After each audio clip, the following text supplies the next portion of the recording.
Oh, howdy all, grab yourself a drink. It is time for some PathOfExile discussion. Well, today is day 5 of 3.19. We have seen a collapse in the number of people playing and the number of people trading. And if something isn't done very soon, I think we can basically write off this league as completely dead. How did we get to this point? What's actually going on? And how can it be turned around? That's what I'm covering in this video. But I do want to start with a little bit of a philosophical question that will seem a little bit off topic perhaps, but that is important when it comes to the question of loot in general in the game. So imagine two endgame players, Alice and Charlie. Alice is a power gamer, 7 out of 7 uber pinnacle bosses during week 1.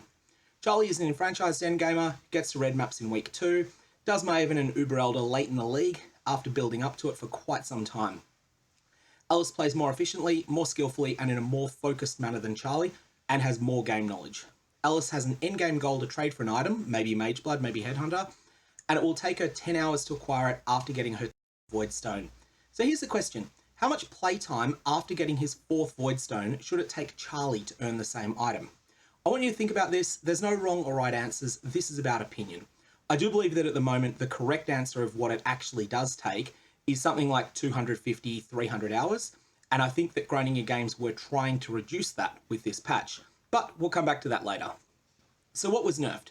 Mostly in 3.19, it was a line that was deliberately excluded from the patch notes in a complete breach of trust that said the second reason is that we removed a massive historic bonus to item quantity and or rarity that applied to some league-specific monsters. We replaced it with a moderate 2 to 3 times increase to item quantity to offset the fact that they often have more life than regular monsters and some cannot drop maps. So this is things like monsters in abysses, monsters in breaches, monsters in Alva missions and the like.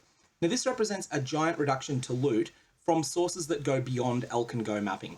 When you're running an unjuiced map, you only have a few affected monsters on average.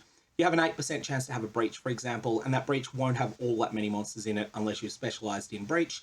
Likewise, 8% for an abyss, 8% for all sorts of other things, 2% for an Elva mission. But with juiced maps, you start adding dozens or hundreds of these league-specific monsters on them. Instead of an average of 0.08 breaches, you might have an average of 7.08. These changes to loot affect Elva missions most of all, but they affect a lot of monsters in general. And so I actually didn't originally believe this because there's a history in PathOfExile of outright hoax claims of loot nerf that are used as a strategy for market PvP. Someone buys all of an item or just generates a lot of an item in game, then goes onto Reddit and complains, hey, the drop rates on this item have been nerfed this league and it's getting really, really expensive. Then they get people to panic buy them and they profit from that. Then they do it again with some other item the same league.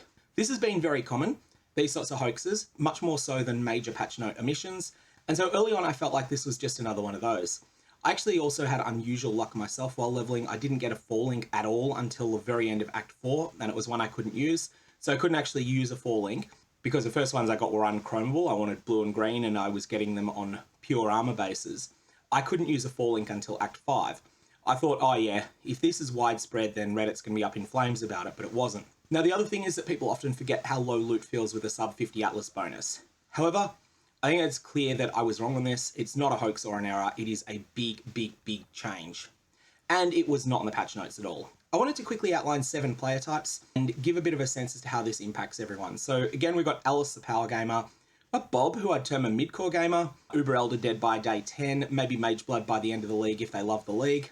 Then we've got Charlie, who we've already discussed, Deb, casual endgamer, might get Uberlab down on day 14 of the league, aspires to beat Shaper, and is probably closer than she thinks to that. And then we got Ernie, who's a casual player who gets a carry through Merciless Labyrinth late league. And yes, there's plenty of people like Ernie. And then we got 2 other groups that don't really matter very much for discussion of 3.19. We've got Fred, who discovers pretty early on that he doesn't like the game, quits before Act 10. And we got Georgie, who downloads the game by accident on Steam, almost never plays, doesn't pass Act 1. Whilst Freds and Georgies are actually the majority of people that ever install a game, they're pretty insignificant in terms of hours played, and there's a lot of Bobs and Charlies, more than pretty much anyone thinks, and this is why we see 15,000 plus level 100s a league these days.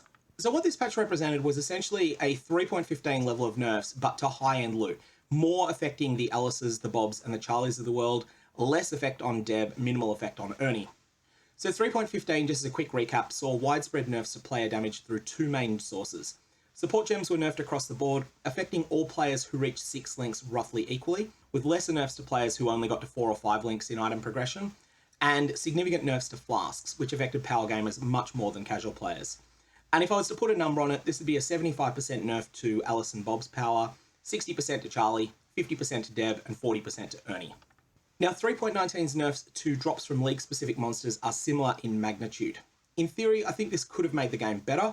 Instead of blitzing through dull and boring white and yellow tier maps really quickly, you'd farm up gear there, adding more layers of progression before we hit the RNG gating content wall, that is when you want to push past tier 16 maps. So moving from tier 16 mapping to delirious mapping and the like. In practice though, the introduction of this has been so bad and so dishonest that it just needs to be reverted. Now this league is pretty much already dead, but this is about saving 320. Nothing can save 319 at this point, although I do have some suggestions for partially saving it. So 319's impact on each group. For Alice, this is absolutely crushing nerfs. If you want to see an example of the opinions of someone like this, check out Empyrean's video on why he and his group quit the league. I think they're pretty typical. Can't miss the changes, in uproar by day 1 or 2. For Bob, the nerfs are noticed late in week 1 as scarabs start being used, and they just grow over time. For Charlie, won't really notice these changes all that much, might feel a bit unlucky, might stop using Elva thinking that those missions are now worthless, and might be tight on Scours and or Elks. Deb probably doesn't notice, except for the Scours and the Elk situation, and Ernie definitely won't notice the changes at all. So I think what needs to be done firstly is revert the loot for now. You can try the changes again later, reworked openly and honestly. I'll get to why I think that something along these lines is somewhat needed. Now, having 50,000 plus items an hour dropping for Alice is a complete mess. It needs to be fixed because it devalues the items that Bob, Charlie, Deb, and Ernie drop. But a lot of game systems rely upon those 50,000 plus item drops. So for example, the Apothecary is pretty reasonably speculated to have a drop rate of a bit more than 1 per million items. This is non-unique items that drop in maps that are capable of dropping it. And that's based on an analysis of stack decks as well as an analysis on exactly how stack decks work, and then comparing that to the drop frequency of Reign of Chaos, which you can quite accurately measure just by running 50 maps that drop it. Putting all that together, when you get an item dropping in a Crimson Temple map that's high enough tier, it's about 700,000 to 1 for it to be an Apothecary. Now, if item drops reduce to 10,000 an hour in the juice scenario, then those secondary drops, like the Apothecary, need to change too. Likewise, a bunch of currency ones do as well. Things like Scours, things like Elks that are needed for mapping. These all have been broken currently. Now, Grinding Games have burnt a lot of trust this week already. I'm angry about it and I broadly agree with their direction. Before this patch, I'd have advocated something broadly like this, done openly and fully aware that it would drive some people away. And this really comes down to my answer to that philosophical question at the start. I think that if it's going to take Alice 10 hours in order to acquire an endgame goal, and that's 10 hours after beating the 4 Voidstone bosses, then in that case, I think that it should not be taking Charlie more than 50. Whereas the current status quo, with the amount of juice that's possible on high-end mapping, is that that Alice's play is worth 25, 50 times as much as Charlie's is. I think that's a problem, and I think it should actually be turned around, and this patch could have done it.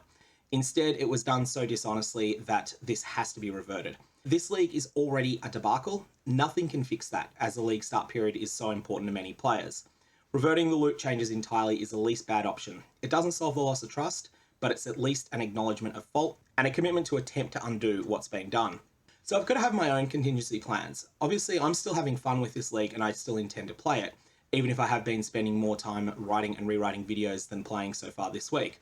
But the thought of 2 months of 100,000 views and 6,000 watch hours, however, is somewhat scary. I'm expecting a pretty bad quarter despite August already being the best month I've ever had on the channel, and because I'm expecting this to be a low performing league, I'm possibly going to cover other games during this time and also finish some other projects. Some of this might be tabletop RPG related, and we'll see on that. I think other content creators should also think about this as well, because with a breach of trust like this, it should make you think that more serious ones are possible in the future as well. Grinding Games have never had pay-to-cheat mechanics in the game, beyond the fact that the game is basically a free trial until you buy a few stash tabs. They've never had blatant pay-to-cheat mechanics, but with such a lack of trust that we've seen in this situation, could those be coming? If that's the case, then I'm definitely going to be jumping ship from this game. And I think that people should have those sorts of contingency plans ready, so that you've got something to go to if the worst happens. So let's talk about what GGG can do in order to fix this mess. This is not really about saving 3.19. I think 3.19 is pretty much already dead, and I feel sorry for the devs that worked hard on it. This is more about saving 320 and the future of the game. Firstly, they're going to need to revert the changes to the drops entirely, and do this by Friday so that it's in effect for the weekend. Secondly, offer refunds for 3.19 supporter packs and MTX that were purchased with included points because they were sold on a dishonest basis. Third, schedule a fresh economy event like the Mayhem events of the past for the 4th week of the league. The purpose of this is essentially a replacement league start because this league start has been so comprehensively destroyed. Fourth, allow people to migrate from original Kalandra into this fresh economy league after it is 7 days old, and pre-announce this so it's not a surprise to anyone. And this will allow an untainted fresh start experience for those who want it, avoiding the feelings of being hopelessly behind that you get if you join on day 12 of a trade league. But it does so in a way that doesn't wipe the progress of those who started on the normal schedule. Yes, this is an unprecedented thing to do. It needs to be unprecedented because it's a damage control plan. Then post a clear outline of future plans for loot. And most importantly, never lie by omission again. Anyways, I'm going to leave it there. May your Varlobs have interesting results and don't use them on your loot tables.